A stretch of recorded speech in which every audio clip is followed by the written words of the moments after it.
sports are what brings so much happiness and a mental escape for so many people. There was no quote-unquote home field advantage anymore. It was really about who could stay focused, who could bring their own energy, and they didn't rely on that in order to be successful. It played out right in front of all of our eyes that the teams that were the most aligned, were the most focused, the teams that were intrinsically motivated and didn't need the crowds around them were the ones who would excel. The players and the entire teams who were able to compete at their highest level because of the craft itself, because of the training that they had put in, the focus that they had put in, for the culture as a team that they create rather than just the pageantry that surrounds it, those leaders, those players, those teams would be the ones that would win.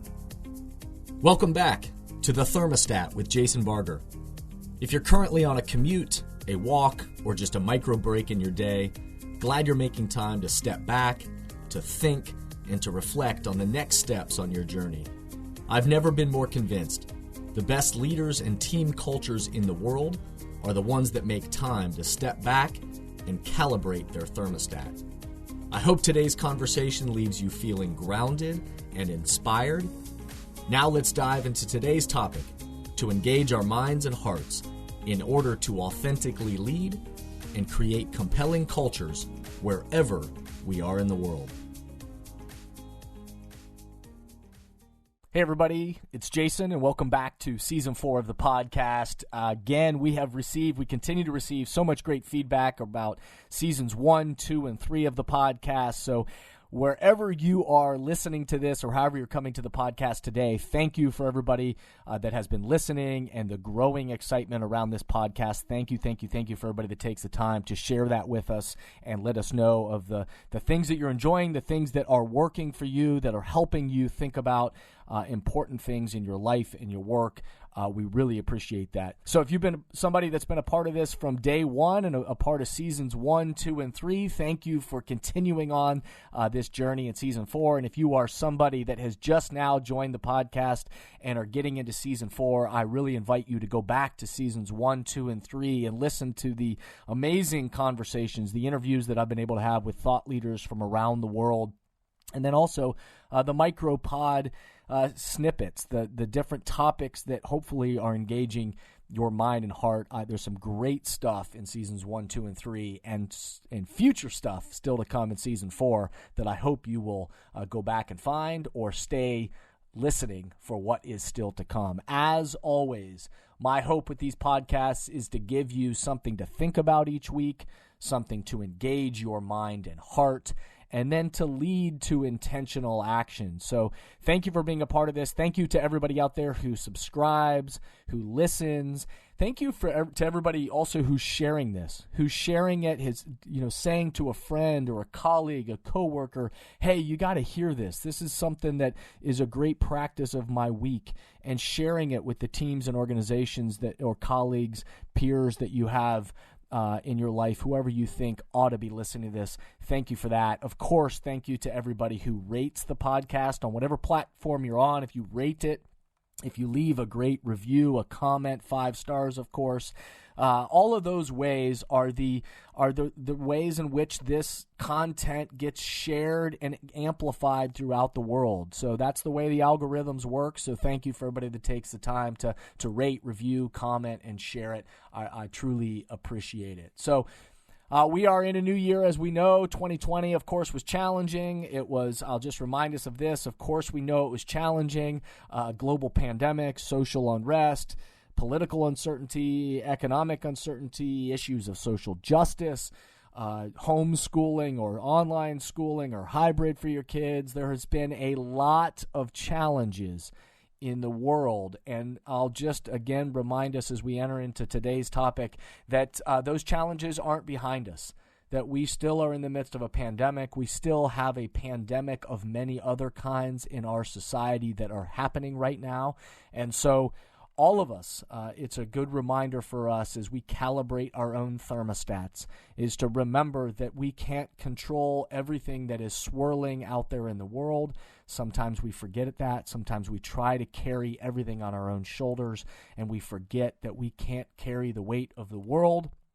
Although as sad and needed as we all are, we can't carry it.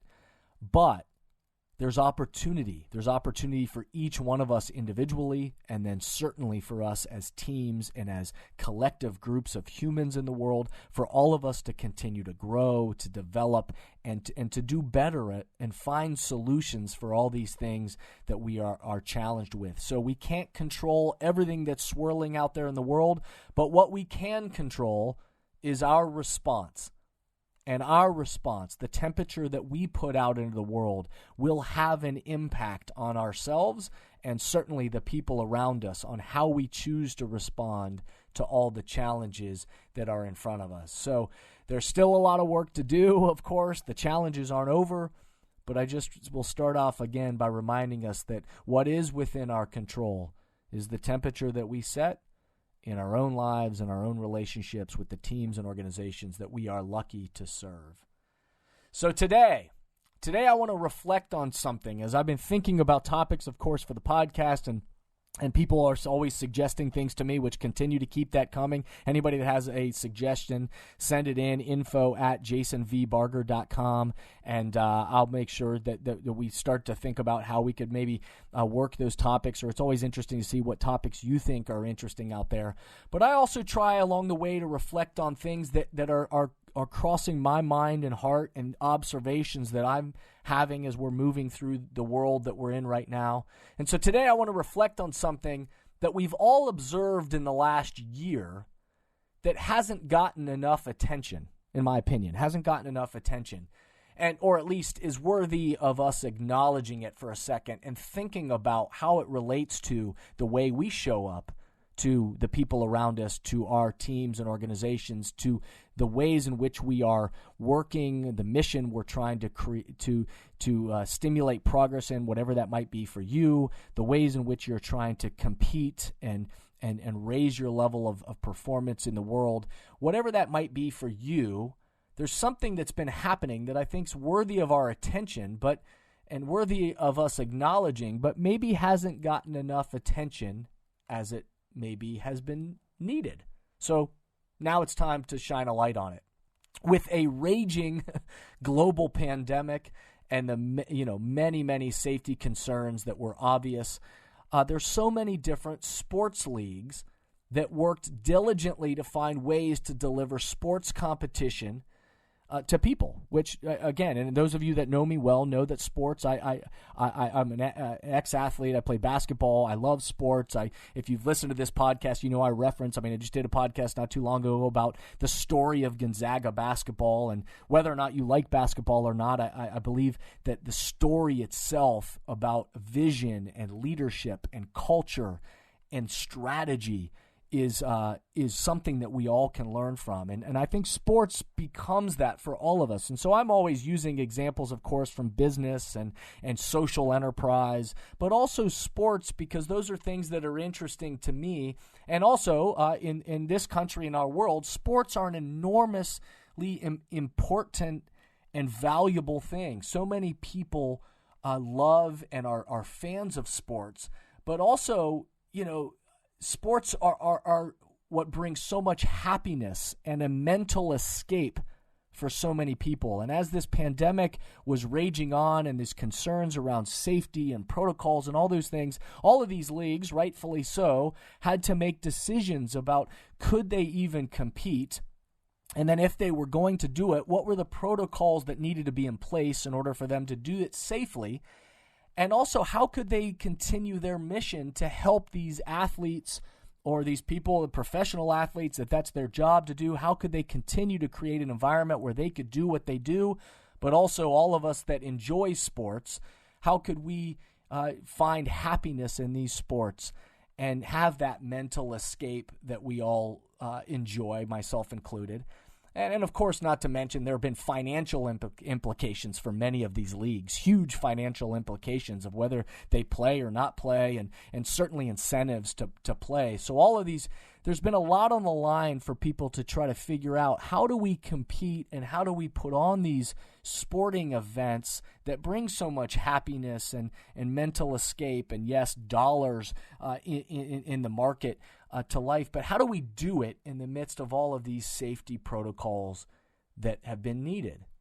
And so decisions were made, different leagues, and you've heard me reference on past podcasts, leagues and leaders that I think made decisions that were helpful, others that maybe made their job and made the storytelling narrative of the decisions they were making, made their role as a leader harder and certainly didn't galvanize the culture that they were trying to create.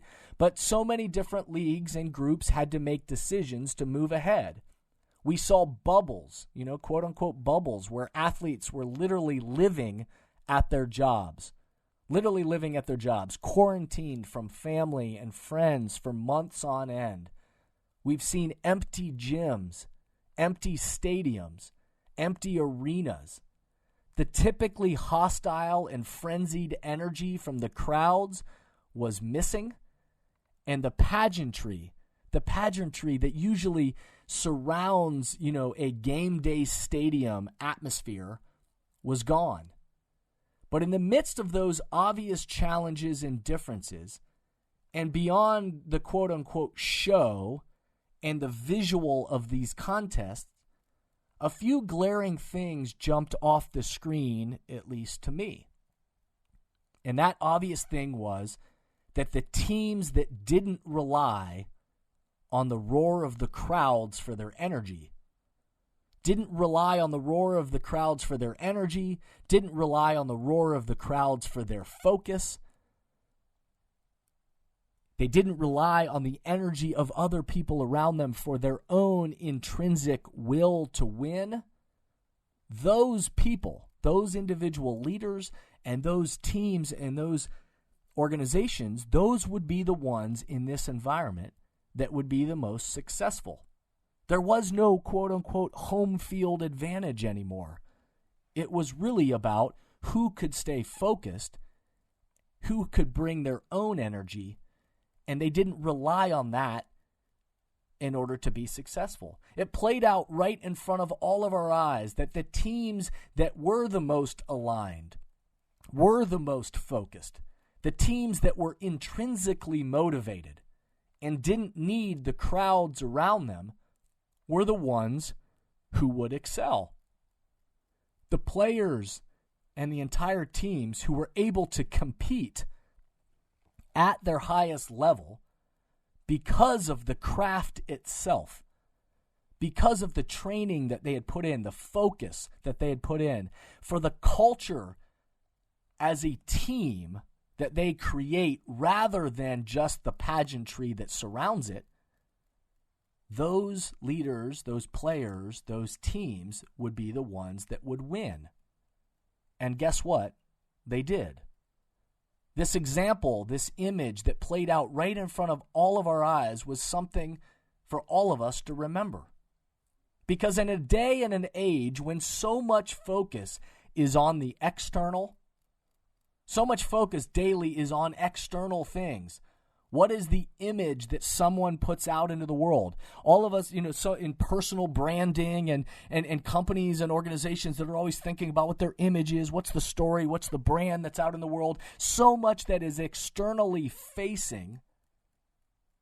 What is the image that somebody puts out in the world? How many likes, how many comments, how many shares and followers do we have on social media? Who's watching us and who's watching our team, our brand? Who's in a world that is so externally focused these days? The reality still exists.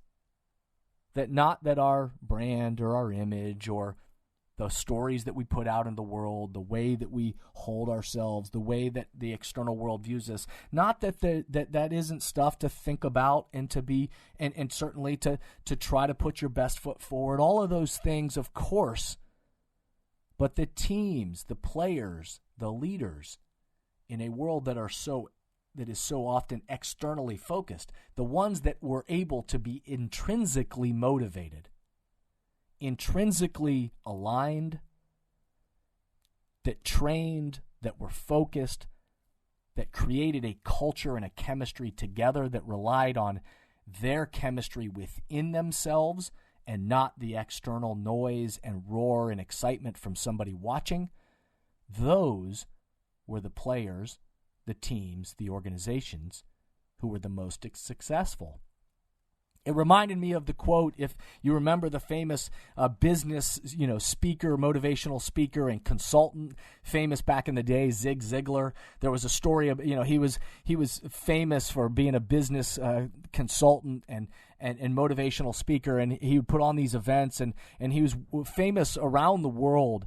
And I remember the story once told of somebody at the end of one of his keynote speeches at an event where somebody during the Q&A portion of after the speech, which I could certainly relate to, of somebody who gives a lot of speeches, like I could relate to that and put myself right back into that arena of where a crowded space with so many people, and you've just finished a speech and you're having that Q&A and you're talking with everybody in the crowd, and somebody then stood up and asked Zig Ziglar a question.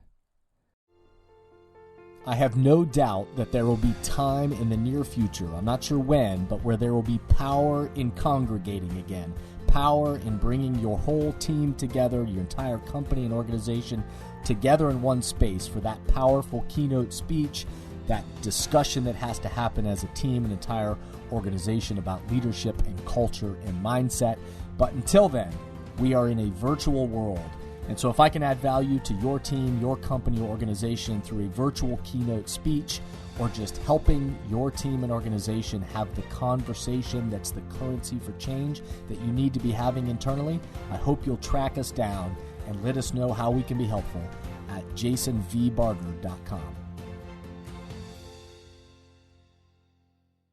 And somebody then stood up and asked Zig Ziglar a question. And in fact, it started with a statement, but he said, hey, Zig, I come to these events. I hear you speak. I've heard you speak a number of times. I've come to these different events. And you know what happens is I get so fired up.